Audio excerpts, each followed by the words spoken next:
Muy buenas noches, queridos amigos. Empezamos nuestro debate en quién tiene la razón en un día histórico, en un día que este país no nos deja descansar. Estábamos enfocados en la campaña municipal, estábamos enfocados en la aprobación de las reformas que se dan en el Congreso y de pronto, Huacatán, se revocó el indulto que se le había otorgado Pedro Pablo Kuczynski a Alberto Fujimori y el juez decide que Alberto Fujimori tiene que volver a la cárcel. A todo el mundo dejó helado la noticia. Algunos la han celebrado como era esperable, quienes habían estado pidiendo esta medida, y por supuesto hay quienes están absolutamente descontentos. ¿Cómo afecta esto la gobernabilidad del país? ¿Cómo se vuelve a alinear el tablero político después de esta decisión? ¿Cuán sostenible es la decisión que ha tomado el Poder Judicial? De todo eso conversamos el día de hoy y para eso tenemos dos grandes invitados. Nos acompaña el doctor César Nakazaki, que nos ayudará a entender todo el entramado judicial detrás de este asunto, y por supuesto el abogado Natalia Amprimo, también para poder apoyar este análisis que no es fácil de elaborar, ¿no? Yo creo que en este momento saber qué va a pasar con el futuro de la política en el Perú es más difícil que averiguar quién va a ganar la elección municipal de Lima el domingo. Veamos rápidamente cuáles han sido las reacciones de la familia Fujimori después del anuncio de la revocatoria del indulto. El día de hoy es uno de los días más tristes de nuestra vida. Es extremadamente doloroso saber que un juez de nuestro país le ha quitado la libertad a mi padre, señalando que porque él no está moribundo, no tiene derecho a un indulto humanitario. Y en segunda razón, señalar que porque habrían errores en la tramitación, quien tenga que pagar por estas culpas sea mi padre. Mi padre es un hombre de 80 años de edad, que como ese público conocimiento, saben que está bien deteriorada su salud. Él ha purgado 12 años de prisión y en los últimos días de su vida, en las tardes que le queda, por lo menos tenía una sensación de libertad, porque ni siquiera es una libertad plena, es una libertad restringida. Invoco a nuestros enemigos políticos un alto y un límite al cálculo político, al odio, al ensañamiento, que esa decisión es injusta, es inhumana y esa decisión va a ser apelada. Siento yo que aquí hay odio, ensañamiento. ¿Pero de parte de quiénes? ¿Por quién? No sé, pero sin duda de todos nuestros enemigos políticos. Lo que les puedo decir que el día de hoy mi corazón y mi alma la han destrozado.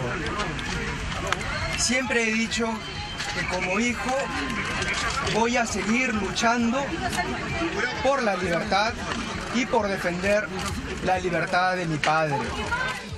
Yo por mi padre, por mi madre, doy hasta mi vida, doy mi alma. En estos 9 meses que he podido estar con mi padre en casa, he pasado mi cumpleaños con él, he pasado Navidad con él y han sido los momentos. La tristeza absolutamente comprensible de los hijos se manifiesta de esta forma, pero hay que decirlo, no hay diálogo entre ellos. No estamos ante una reacción de la familia, estamos en su conjunto. Estamos ante una reacción de Keiko Fujimori por un lado y de Kenji Fujimori por otro, porque hay que decirlo, esta decisión llega en un momento dramático para la familia Fujimori porque están política y familiarmente divididos. Complejísima situación que se encargarán mis invitados de analizar. Empezamos por el lado estrictamente jurídico y para eso, tracatán, tenemos a uno de los mejores, al doctor César Nakazaki, para que nos explique si esta medida tiene sustento, si se ajusta a ley y cuáles son sus consecuencias. Doctor Nakazaki, buenos días. Gracias, buenas noches, Patricia. perdón. Me genera ahorita que veo las imágenes, me hace recordar tantas veces juntos que lloré con los Fujimori, con Keiko, con Kenji, con Sachi, con Hiro. Lo primero no es jurídico, Si los Fujimori no se vuelven a unir como se unieron en torno a la lucha por la libertad de su padre, Fujimori se va a morir en la cárcel. La resolución es absolutamente inconstitucional porque en un incidente de ejecución de sentencia donde solo se ven temas accesorios, si se ha cumplido la pena, las condiciones, un juez por primera vez en la historia se atreve a analizar no un acto de juez, sino un acto de presidente y analizar si se ha violado el Pacto de San José de Costa Rica. Y segundo, decide que una fibrilación auricular paroxística, una enfermedad cardíaca, no tiene entidad para dar un indulto sin un médico, sin un perito, sin un testigo, sin un tratante. Eso tendrá que ser apelado y ojalá por la Sala Penal Especial corregido. Antes de escuchar la opinión del doctor Amprimo, me interesan dos precisiones. Si esta persona no era la que debía resolver, ¿por qué recae en él esta decisión? Porque no es que un juez pida, ¿no es cierto? No es que yo quiero decidir sobre el indulto. La parte ¿no? civil fue explicable en la parte civil por una estrategia. Y lo va a decir Natali con mayor conocimiento, además es de la mejor universidad de Derecho de este país, entonces lo va a decir con mucha claridad. Que es la nuestra, además. Por supuesto. Echando flores Por como debe ser. ¿Qué es? ¿Cuál? La de Lima, pues. Ah, no, pues. Sé por tu corazón por dónde va, bueno, pero yo hay soy que de aceptar. derecho, Hay que aceptar. Hay que decir la mejor universidad en Derecho. Yo soy de otra especialidad. La Corte Interamericana no se atrevió a anular porque no tenía evidencia médica. Entonces dijo, vayas a la vía interna. O sea, arréglenlo ustedes, ¿no? Por la vía constitucional. Claro. De acuerdo. La única manera de analizar un indulto es el amparo. Y hay que demostrar si el indulto es o no fraudulento, como en el caso Cruciat. Pero como ya se le venció el plazo a la parte civil ha querido inventar su plazo. Y hace esta petición, que yo creo que la hizo a la de Dios, pero se encontró con un juez que lamentablemente le dio la razón. ¿Que debió ser rechazada? De plano. De plano. Porque un incidente, cualquiera que se dedica al derecho sabe, el principal de un incidente. En el incidente, como su nombre lo dice, se ven cosas relacionadas con el principal, pero accesorias. ¿Cómo un juez en ejecución de sentencia penal va a analizar un acto presidencial y si está de acuerdo o no a la Constitución? Lo que y al no pacto? quiere decir que el acto presidencial podía ser materia de revisión. Sí, pero por una razón. Que si fue muy rápido, que si no fue muy rápido, que si estuvo el médico tratante oncológico. El motivo de salud de la salida de Fujimori es cardiológico, no oncológico. Entonces, esas cosas no eran relevantes. No, está enfermo, no está enfermo. Y la relevancia era, está enfermo o no está enfermo, es un punto. Pero el otro punto es si está enfermo le tocaba el indulto humanitario. Pero si en lugar de no solo acogerse al está enfermo, sino hay canje, o sea, es decir, si además de eso hay canje, eso invalida o de alguna manera vicia el indulto humanitario. Un ¿no? indulto es imposible que no tenga una motivación o un origen político, porque es su propia naturaleza. El indulto humanitario es una creación del derecho internacional de los derechos humanos, paradójicamente. El derecho internacional de los derechos humanos tiene dos medicitos: el delito de lesa humanidad para que no haya impunidad y la prohibición de penas inhumanas o crueles. Si la enfermedad o la edad hacen que la pena privativa de la libertad no solo quite libertad, sino que se convierta o en una pena de muerte progresiva o en una pena de pérdida de la salud, tiene que acabar. Eso es lo que hace la Corte. Por eso es que la Corte Interamericana dice, yo silencio. De acuerdo, pero si una persona está enferma, está moribunda, le corresponde, pero hay una prebenda de por medio. Se subsana, se ataca al infractor, se le sanciona. Y se deja al indultado tranquilo. Yo te llevo a la emergencia con documentos falsos, porque estás infartada. O sea, de acuerdo con su interpretación legal, de ninguna manera, bajo ninguna circunstancia, el indulto podía ser revocado. Un indulto humanitario es una emergencia constitucional. Muy bien, claro. Entonces, el aspecto el aspecto penal que plantea el doctor Nakazaki. Vayamos al aspecto político porque esto tiene cola. Primero, que mientras se resuelve toda esta discusión, se apela donde se tiene que apelar, el señor Fujimori va a estar preso. Y eso es muy fuerte. No sé, puede estar preso. ¿Cuánto tiempo puede durar esto? ¿Meses? ¿Año? La Sala Penal Especial Suprema que preside el doctor José Luis Salas Arenas es la que tiene que conocer la segunda instancia. Por la importancia del caso, podría imprimirle celeridad porque no hay precedente para este tipo de petición. En un mes máximo, calculo, sino un poquito menos. Lo cual va a ser un desastre, ¿no? Porque meter y sacar y meter y sacar y meter y sacar a la cárcel es generar, es jugar con las expectativas válidas de las víctimas también, que han sentido que no se hizo un indulto de la manera apropiada, ¿no? Pero yo quisiera hacer por favor. un tema también de la óptica jurídica, ¿no? Aquí lo que nadie puede ser es desviado de la jurisdicción predeterminada. O sea, cuando se emite el indulto, que puede ser revisado, porque imaginémonos pues que los certificados médicos son falsos, ¿no? Entonces, evidentemente, hay el antecedente Crucillat, el antecedente Jaili, y se recurre a la Corte Interamericana.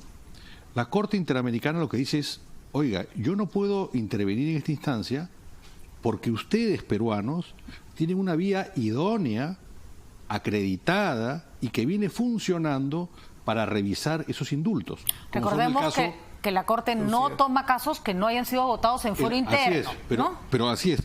Pero le dice, oiga, ustedes, en primer lugar, ustedes tienen un mecanismo idóneo que funciona, que ha sido probado en el caso Crucillat, en el caso Jailili, que es el amparo constitucional. Entonces le dice, oiga, que se haga el control de convencionalidad en la sede nacional por el juez constitucional.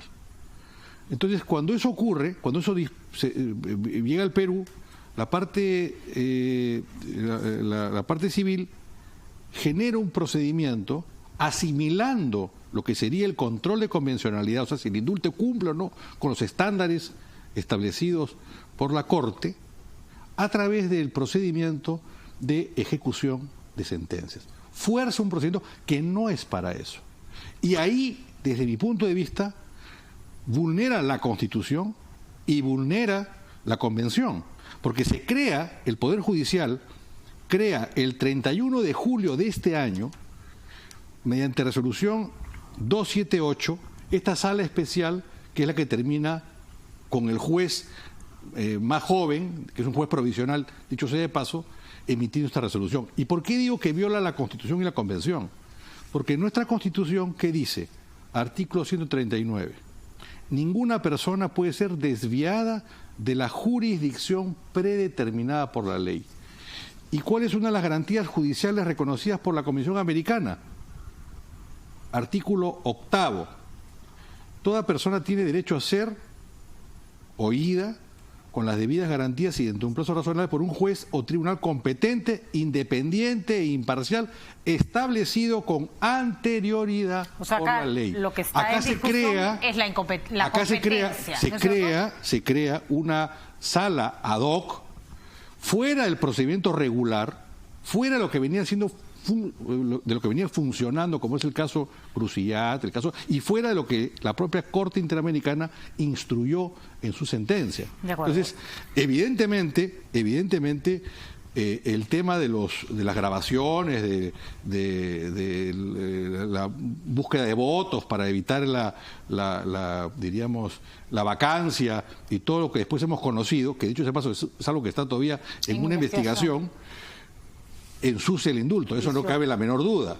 Eso no cabe la menor duda. A eso, ¿no? Justamente quiero entrar, porque ese es ya el aspecto político que no tiene que ver con la decisión legal. Entonces, de acuerdo en que este tema, de acuerdo con la posición que plantean ustedes, no se ajusta a ley y que merece una revisión y que en otra instancia tendrá que corregirse, y veremos si se corrige. Ese es otro capítulo al que vamos a asistir. Y que crea, lamentablemente, una situación... ¿Un mal precedente? Un mal precedente, porque hoy día simplemente se va a recurrir a esa vía como una... Todo así es. Del Perú que diga ahora que se ha violado el pacto va a crear este proceso. Claro. Y te aseguro que en ningún caso más van a aceptar en la historia por esta vía. Solo va a ser creado para Fujimori. Ahora, todo todo este tinglado no se hubiera armado si es que no hubiera habido esta evidencia, porque creo que la evidencia, o sea, vamos a decirlo con todas sus letras, el timing fue pésimo, ¿no es cierto? Había proceso de vacancia, Kenji Fujimori se separa del fujimorismo para votar y salva a Pedro Pablo Kuczynski, ni bien salva a Pedro Pablo Kuczynski, y Pedro Pablo Kuczynski sin tomarse siquiera un mes de tiempo, Juagatán indulta a Fujimori, entonces... Y encima, después salen todos estos videos en los que hay indicios de que se estuvo negociando el apoyo a la no vacancia de PPK. Esos son hechos que no podemos rebatir. Sin lugar a dudas. No, que no podemos rebatir. Claro. Y que, hay que decirlo, hacen que se esté obligado a mirar si el indulto se realizó de manera coherente. Eso creo que no podemos negar. Además, creo que las víctimas tienen todo el derecho de sentirse traicionadas cuando ven que el indulto hacia la persona que afectó a sus familiares se da en un contexto casi de trueque, ¿no es cierto? Ahora, es curioso, porque el mecanismo se genera dentro de una pugna interna en el fujimorismo. Es decir, no fue la izquierda, no fue Acción Popular, no fue la APRA el que dijo, ojo, esto se ha hecho mal, fue el fujimorismo. La ecuación es esta. Factor 1. Guerra de fuerza popular con el gobierno para traerse abajo a PPK. Factor 2. Traerse abajo a Kenji y a los Avengers y terminarlos procesados penalmente por el tema de la negociación y del indulto. Factor 3. El indulto se tenía que anular. Es decir, era imposible que sobreviva el indulto de ese ataque. Es curioso porque no sé si Keiko... y acá pido una interpretación porque no tengo una respuesta y supongo que ustedes tampoco, pero podemos echar ideas. ¿Keiko no calibró ese resultado? ¿Creyó que no se iba a dar marcha atrás? ¿O simplemente decidió que había otros intereses que estaban por encima del indulto de su padre? Porque lo cierto es que a quien va a golpear políticamente muy fuerte esto es a Keiko. Yo entiendo su preocupación como hija, el llanto, me parece absolutamente natural, pero... está cargando una responsabilidad fuerte sobre los hombros, ¿no? Yo creo que la gran responsabilidad del fujimorismo en general, y que las elecciones dirán si tuvo razón o no, es en ese esfuerzo de desfujimorizarse para convertirse en una poderosa opción de gobierno, dejar de lado el tema de la libertad del presidente Fujimori. Pero yo te digo lo siguiente, Pati y César. Natalia. A mí lo que me preocupa es la politización de la justicia, ¿no? Porque uno de los derechos que tenemos todos los ciudadanos es a ser juzgados por un juez natural, ese juez que corresponde, y además con el procedimiento preestablecido. O sea, no se puede ir creando mecanismos y procedimientos para juzgar a las personas por cuestiones de que me cae mal, de que hizo tal cosa, de que está el político contrario a mí. O sea, eso es lo que no puede ocurrir. Y eso es lo que yo noto que estamos relajando y que es gravísimo. Y que además es un problema estructural, que nos viene de larga data, Así sí. es, ¿no? Pero hay que reconocer, sin desmerecer en absoluto esa postura, que cuando uno toma determinadas acciones que vistos desde un punto de vista estrictamente moral, de lucha anticorrupción, eran válidas, pero que para los intereses del fujimorismo eran contradictorios. No, pero perdón, pero ese control que desde todo punto de vista es válido, el control al tema del indulto, nadie dice que no se haga, pero que sea por la vía predeterminada, por la vía que indicó la propia Corte Interamericana. Ya, pero si yo intercambio indulto por no vacancia y me tiro bueno, la que no eso, vacancia... bueno, que eso lo revise pues la instancia correspondiente. Pero permíteme ahí, Natalia. Que no es la que ha fallado, ¿no? El hecho de que haya... O sea, una cosa es cuál es la motivación para animarse a otorgar un indulto y otra cosa es la razón por la cual se dio. Más allá de que se haya negociado o no se haya negociado el otorgamiento del indulto o que el procedimiento administrativo haya sido bueno o malo, lo cierto es que la enfermedad existe y que de acuerdo a todos los antecedentes de indultos humanitarios en el Perú, la fibrilación auricular perfectamente califica para un indulto. El problema es que se han dejado vencer, que acá hay un tema político, acá hay un tema administrativo, pero la enfermedad existe. No, de acuerdo, pero vamos a ir a... Y hay que reconocer, no fue bien manejado el tema del indulto. No fue bien manejado. Pero en eso le doy la razón a Keiko. El costo de esa factura no la tiene por qué pagar su papá. Pues. Pero ella sabía que lo podía pagar. Entonces yo acá les pido que nos alejemos de 5 minutos, porque nos toca analizar las consecuencias políticas, ¿no es cierto? Alejémonos un poco del aspecto formal y veamos cómo se juega ahora en este nuevo escenario político. Habíamos tenido, creo yo, la suerte, eso era una de las consecuencias positivas de un indulto, particularmente creo que estuvo muy mal dado. Una de las grandes consecuencias positivas era que se desalbertizó la política. Podíamos tener la confianza de que de alguna u otra manera los partidos políticos tomaban decisiones sin la espada de Damocles del indulto sobre la cabeza. Recordemos que Alan García meció durante mucho tiempo al fujimorismo con el cuento de que les iba a dar un indulto que no les dio. Y Humala trabajó bajo fuego porque le negó el indulto a Alberto Fujimori, un fuego que probablemente se merecía, pero que vino un poco motivado por ese tema.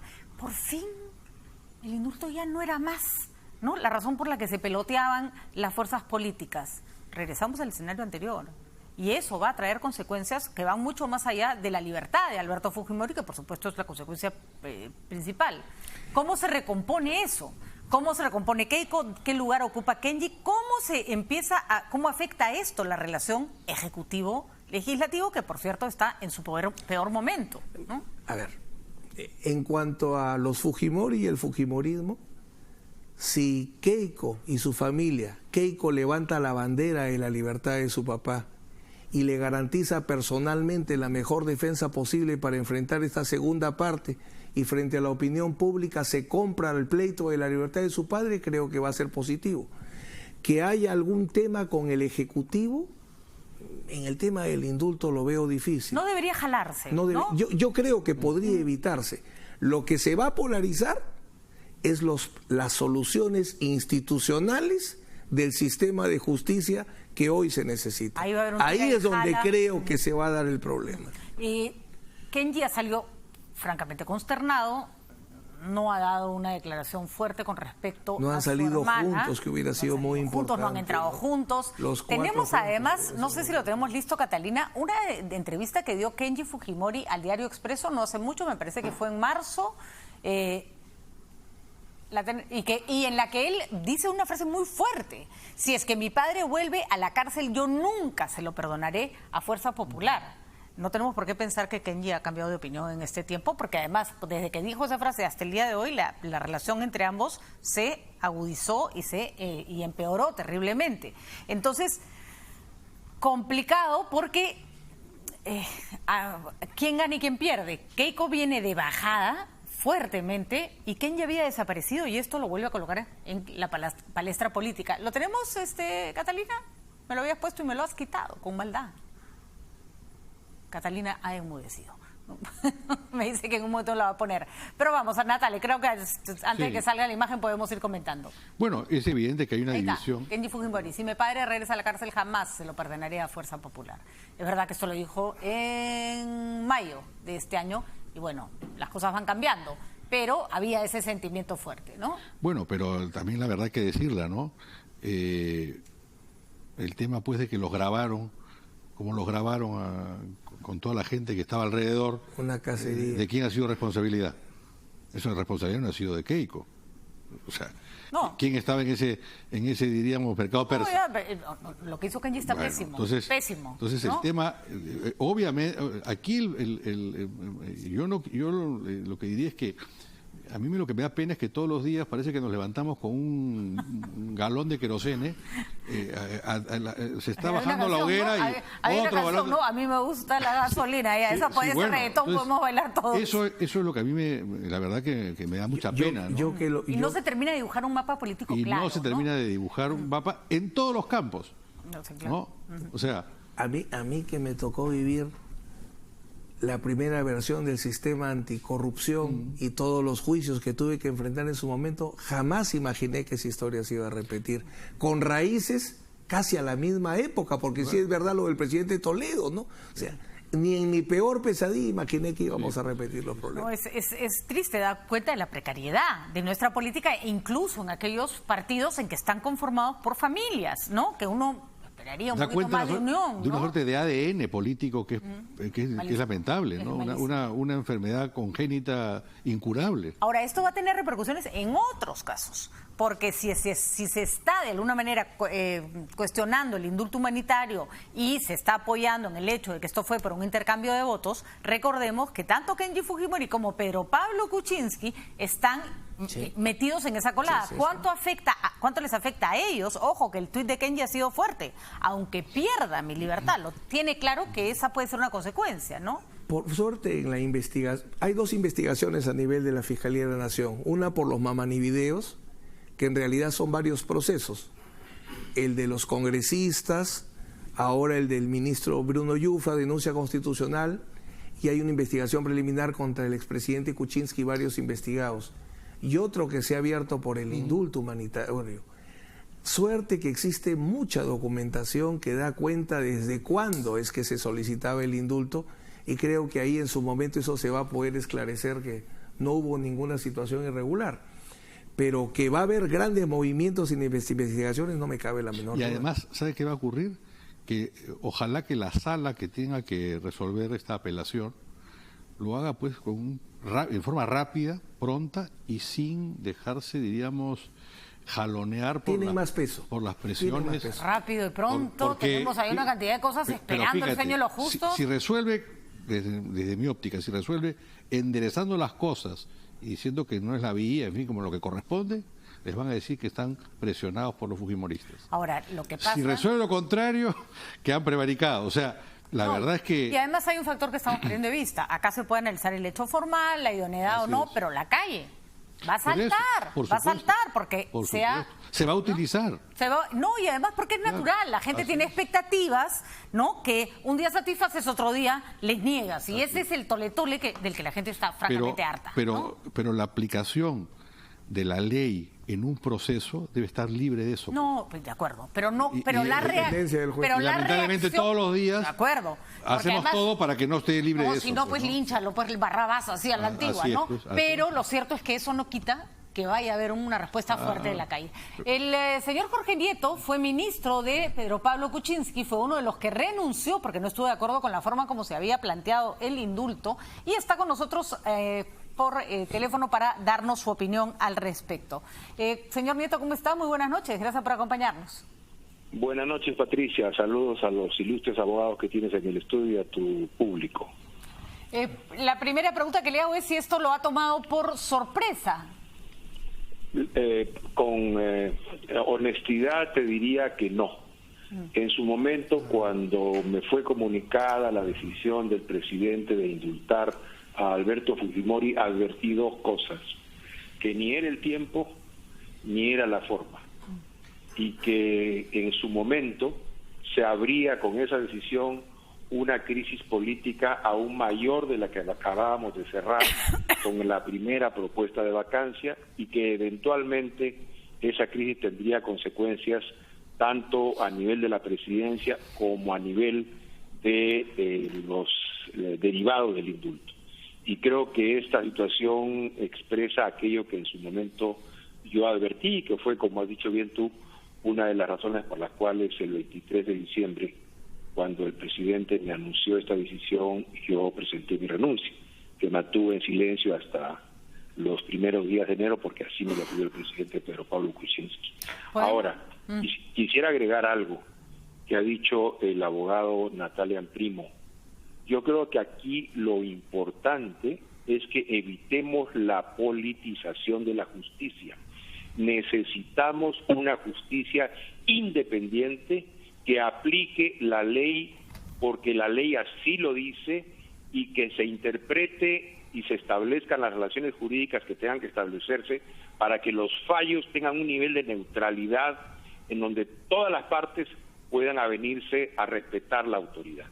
Pero no es lo que estoy observando ni en las declaraciones de distintos personajes políticos que de un lado o de otro en la práctica lo que están diciendo es justicia politizada o justicia politícese, que es peor todavía, y creo que tenemos que hacer un esfuerzo entre todos para mantener la calma y colocar los temas en el marco estricto del derecho. Totalmente de acuerdo, aunque eso aunque ese accionar no contente a todos, que creo que es algo que se tiene que asumir, que no se asume mucho en el Perú. Señor Nieto, le quería hacer también otra pregunta. ¿Este resulta siendo el indulto más caro de la historia? Le ha costado a Pedro Pablo Kuczynski una presidencia, le ha costado a Kenji Fujimori la expulsión del Congreso, le ha costado a Keiko Fujimori la división de su partido y le ha costado al señor Fujimori entrar y salir de la cárcel, lo que creo que es peor que se hubiera tomado una decisión permanente. Yo creo que toda la situación es lamentable y está colocada en el marco de una polarización extrema del país, no por colocar los temas centrales sobre la mesa, la lucha contra la corrupción, la necesidad de aplicar justicia, la necesidad de limpiar el Poder Judicial, la necesidad de reformar el Poder Judicial en temas en los cuales tenemos que ser absolutamente intransigentes, sino, como dices bien, en un esfuerzo de politización y de que cada parte esgrime argumentos que son muchas veces contradictorios, porque lo que es bueno para mí es malo para el otro, y lo que es malo para mí es bueno para el otro. Y por eso hago nuevamente un llamado a que los líderes políticos, las líderes políticas, mantengan la calma y fortalezcamos la autoridad independiente y autónoma del Poder Judicial, que es parte de un esfuerzo de reconstrucción de nuestras instituciones tan necesaria para esta situación en el país. Muy bien, y estamos en un proceso de reforma política y de la justicia que no debería haberse contaminado por este hecho. Le agradecemos muchísimo al exministro de Defensa, al señor Jorge Nieto, y bueno, ahí está lo que pasó con los ministros de Pedro Pablo Kuczynski. Ojo, uno de los ministros que renunció fue el ministro de Justicia, el señor Vicente Ceballos, que mantuvo una posición firme, como era esperable y natural, con respecto a su posición sobre el indulto. Él dijo claramente, es una posición personal y respetaré cualquier decisión que tome la justicia. Pero el hecho de que Vicente Ceballos haya tenido un discurso tan consistente y tan fuerte en contra del indulto puede hacer que el legislativo, específicamente Fuerza Popular, vea en esa posición una interferencia que ha llevado a esta decisión. Pero ¿no? Ojo, Patricia, mira, antes que nada coincido con el señor Nieto en la necesidad de darnos un baño de legalidad, ¿no? Y que la justicia no se resuelve pues ni con marchas ni con encuestas. Que la justicia haga su trabajo. Se resuelve aplicando la ley. Mira, pero el Ejecutivo no puede tener una posición contradictoria, porque no nos olvidemos que el Estado peruano fue llevado a la Corte Interamericana. Y la posición del Estado peruano en la Corte Interamericana, ¿cuál fue? Defender el decir, indulto. aquí, decir, en el Perú hay una vía procesal para discutir el tema del indulto. Y la vía procesal es la vía constitucional. Y la Corte le dio la razón al Estado peruano. Entonces no puede, porque he leído algunos twitters o opiniones o mensajes de, creo que inclusive hasta el Ministerio de Justicia, viniendo acá a tu programa, en la cual dice el Ministerio o la Procuraduría coincide plenamente con la posición y no cuestionará tal cosa. O sea, el Estado peruano no puede tener una posición que sea pues como una serpiente, ¿no? Como un serpentín. ¿Cuál debiera ser la posición del ministro y de la Procuraduría en este caso? Defender la posición, como muy bien dice Natali. Ya el Estado, una cosa es el gobierno y otra cosa es el Estado. El Estado peruano asumió una posición y esa es la posición que tiene que mantener. Me llamaría sea, no basta con decir, porque podrían haber dicho, respetamos la decisión, ¿no es cierto? No, pero el Estado peruano ha sido llevado ante una corte internacional y la posición del Estado peruano en esa corte internacional ha sido una y la corte le ha dado la razón. Entonces, mañana es posible? Va a estar con nosotros el ministro Vicente Ceballos, que no la tiene fácil. No la tiene fácil porque le toca enfrentar esta posible contradicción, ¿no? Él no puede variar la posición del Estado peruano. Ya el Estado peruano señaló y la Corte, como bien dice Natali, recogió. En el Perú se tiene que arreglar el problema del indulto en una sola vía, que es la vía constitucional. Acá se ha inventado un proceso. Incluso el juez podría haber incurrido en delito de prevaricato. Lo que no está quiere inventando un proceso que no esté establecido en la ley. Pero lo que no quiere decir, y esa es la gran duda, de que esto pueda ser reencausado por las vías adecuadas. Hay un gran problema y ahí le han hecho un favor a la parte civil. La parte civil tendría que haber hecho el esfuerzo de desarrollar una argumentación ¿Por qué, más allá del plazo que tiene de 60 días máximo para interponer un amparo, no lo ha hecho? César, pero la Corte creo que le dio una mano en eso. Porque creo que la Corte en la sentencia dijo que se revise, dijo sí que o sí. podía... Frente a la imposibilidad. Exactamente, o sea, le dio una mano en cuanto al plazo. Pero ojo que... Pero ya venció el plazo, estamos de acuerdo. Así es. No, pero es que yo creo que se optó por esa vía porque justamente en base a los precedentes, yo creo que veían más difícil lograr un éxito en la vía constitucional. Entonces, se crea una vía, se fuerza un camino. Se ha querido buscar un ataque. Exacto. Y eso Ahora, eso pongámonos no es en el correcto. escenario más extremo que va en la otra línea, de quienes creen que esto se ha hecho correcto, de manera correcta. ¿Qué pasa si todas esas vías se cierran y el Poder Judicial se mantiene en su decisión? ¿Cuál es la alternativa?